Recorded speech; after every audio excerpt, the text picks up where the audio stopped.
Patikana kwa Polepole imetua rasmi. Ndani yake, kaka yake amewaongea wananchi kwa hisia kali, akiwashukuru wote waliokuwa wakimuombea na kufuatilia sakata hili. Hapa tutaweka kipande cha video hiyo kwa dakika 5 tu, lakini video kamili unaweza kuitazama kupitia WhatsApp channel ya Furaha Media, link ipo kwenye description. Habari za wakati huu, mtazamaji wetu wa nguvu. Karibu sana kwenye Furaha Media, sehemu pekee tunaoleta ukweli, uhakika na sauti ya wananchi. Usisahau kusubscribe, kucomment, kushare na kubonyeza alama ya kengele ili usipitwe na matukio mapya kila siku. Baada ya sintofahamu iliyodumu kwa siku kadhaa kumuhusu kupotea kwa mwanasiasa Humphrey Polepole, sasa ndugu yake mkubwa amejitokeza hadharani kupitia video fupi iliyosambaa jana mitandaoni. Kwenye video hiyo, kaka yake Polepole alionekana akiwa na furaha na shukrani tele, akiwashukuru wananchi wote waliokuwa na hofu, waliomwombea na wale waliotoa taarifa mbalimbali katika kipindi chote cha sintofahamu. Alisema wazi kuwa familia imepata faraja kubwa baada ya Polepole kujulikana alipo, na akaongeza kuwa sio kazi rahisi iliyofanyika, ila ni kwa ushirikiano na Watanzania, huku akiomba Watanzania waendelee kudumisha umoja, upendo na subira katika nyakati kama hizi. Kaka yake Polepole pia alitumia nafasi hiyo kupongeza vyombo vya habari kwa ushirikiano wao, akisema, tunatambua kazi kubwa iliyofanywa kuhakikisha Polepole anarudi salama nyumbani. Hata hivyo, hakuweka wazi mahali Polepole alikuwa, ila alisisitiza kuwa afya yake inaendelea vizuri na familia inashukuru sana kwa maombi na sala za Watanzania wote. Kwa sasa, taarifa zaidi kuhusu hali yake na mahojiano kamili na familia zitaendelea kupatikana kupitia vyanzo vya uhakika. Hapa Furaha Media tutaendelea kufuatilia na kukuletea kila undani wa tukio hili. Kwa sasa, kaa karibu nasi kwa video kamili. Tembelea WhatsApp channel ya Furaha Media, link ipo kwenye description. Asante kwa kuwa nasi, na hii ni jambo la pili ambalo nashauri serikali kwa mamlaka yake kupitia DPP kutumia kifungu cha sheria namba 91, sheria ya mwenendo wa makosa ya jinai, ambapo sheria hii inampa mamlaka DPP absolute authority ya kuamua kumwachilia mtu yoyote ambaye kesi yake haijahukumiwa. Tumieni mamlaka hiyo kumwachilia Lissu. Lissu mwachilieni. Usiseme nimeongea jambo la mahakama, mimi naongea na serikali. Kwamba serikali kutumia mamlaka ya DPP kifungu namba 91 cha sheria ya mwenendo wa makosa ya jinai, anayo mamlaka iangalie namna ya kumwachia Lissu kwa ajili ya kustabilize nchi na wananchi pia. Usifikiri tu kwamba Lissu anahusu Chadema, hata mimi ananihusu. Mimi si mwana CCM na ni mjumbe wa halmashauri kuu ya Chama cha Mapinduzi. Ninapomwona Lissu anavyofedheshwa na kusukumwa, mtu aliyepigwa risasi 16 anazo anatembea nazo, inaniuma sana. Angekuwa kakangu, angekuwa babangu, angekuwa ndugu yangu, ningejisikiaje? Wananchi wangapi wanaojisikia kama mimi? Kama mimi najisikia hivi na ni mwanachama wa Chama cha Mapinduzi na ni kiongozi, wengine wanajisikiaje? Hili jambo ni very humiliating. Halifai kabisa hata kusikiwa, hata kutajwa. Hasa unapoona aina ya mtu mwenyewe, aina ya mtu Lissu ni resource kwa nchi. Nchi zetu za Kiafrika, mtu anayetoka kwenye chama chochote ambacho akili yake ina uwezo wa kujenga nchi, hatutakiwi kumpoteza. Ndivyo wazungu walivyotuzidi. Wazungu wapotezi resources. Na huyu, pamoja na kwamba kuna tofauti na sisi kwenye thinking yake, mwachilieni. Unajua, kisiasa, naongea kisiasa, unaweza kuwa na hofu, tukimwachilia Magufuli, huyu aligombea wakati wa Magufuli, Tundu Lissu ana hash statements. Zungumza yake ana maneno makali makali, hana neno la kupoza hata moja. Alizunguka nchi nzima wakigombea urais pamoja na Magufuli 2020. Alisema kila kitu, angalia kwenye YouTube. Magufuli akamwacha tu. Akasema, baadaye Magufuli akashinda uchaguzi. Imetoka hiyo. Mwachieni na chama chake wafanye reform. Na bahati nzuri sasa hivi kuna advantage. Wagombea urais wako wengi. Yuko wa ACT anagombea.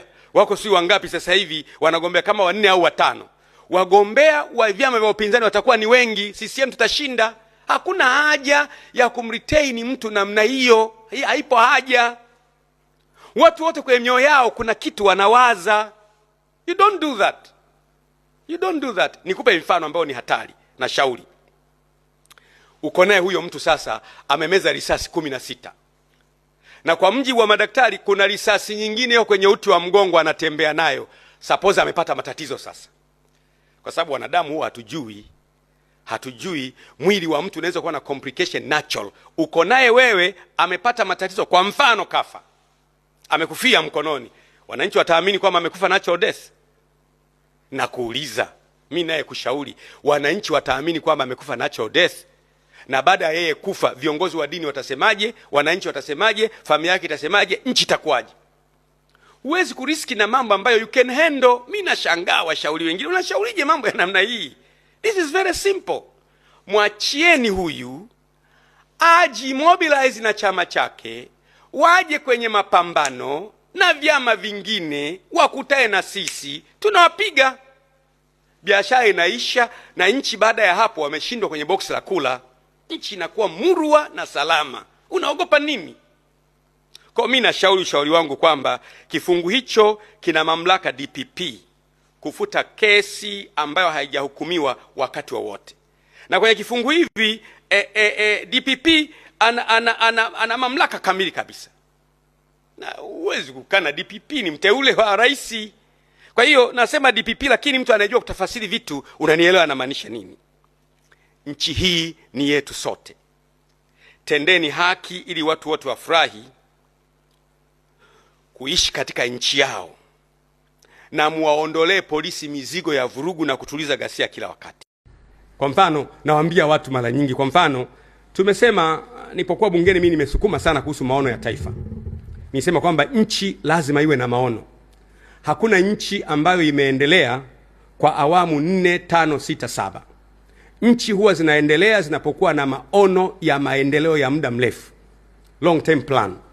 Na mimi nipokuwa bungeni kwenye wakati wangu wa bunge nimesukuma kabisa kwa nguvu zangu zote kuhusu maono na agenda ya taifa. Nikawa namuuliza siku moja rafiki yangu Kitila Mkumbo ambaye alikuwa ni waziri mwenye dhamana. Nikamuuliza, Kitila, sasa ndiyo tunaanza maono ya taifa, ikitokea kiongozi amekuja madarakani, rais wa awamu ya 8 au ya 9 au ya 10 ameingia madarakani, hataki kuyafuata hayo maono. Mmeweka sawa maono, mtafanya hivi, hataki kuyafuata, mtafanyaje? Mtamfanyaje? Nikawa namtania, namwambia kwamba wewe unaweza kumuuliza mheshimiwa rais kwamba kwa nini umetoka kwenye maono? Huwezi. Hata mimi siwezi.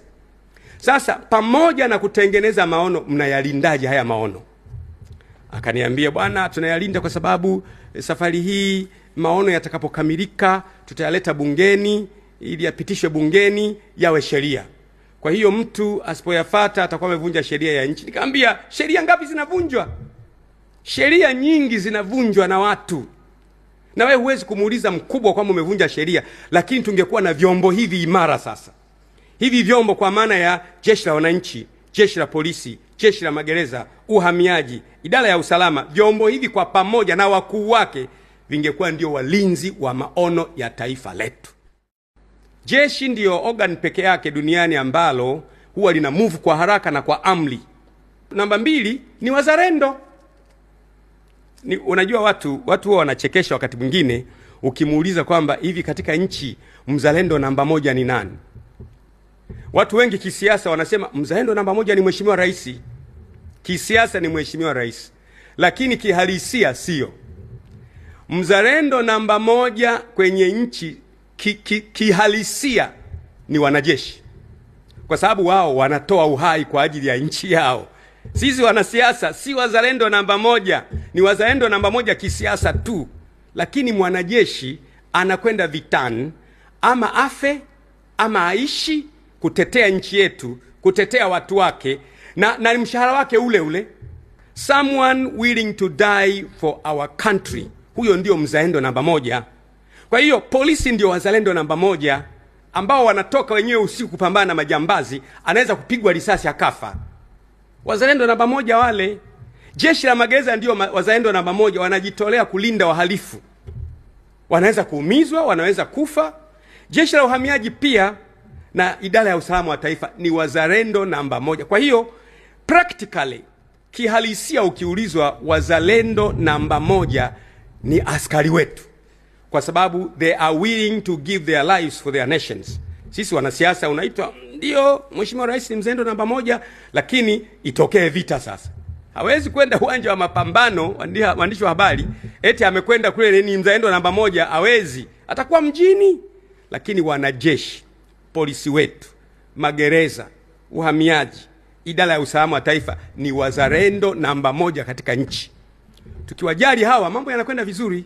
Kwa hiyo kwanza faida utakaoipata ni hiyo kwamba ni wazalendo. Hautakuwa na wizi, hautakuwa na miradi kutokea imechelewa. Watajenga wanajeshi hizi barabara.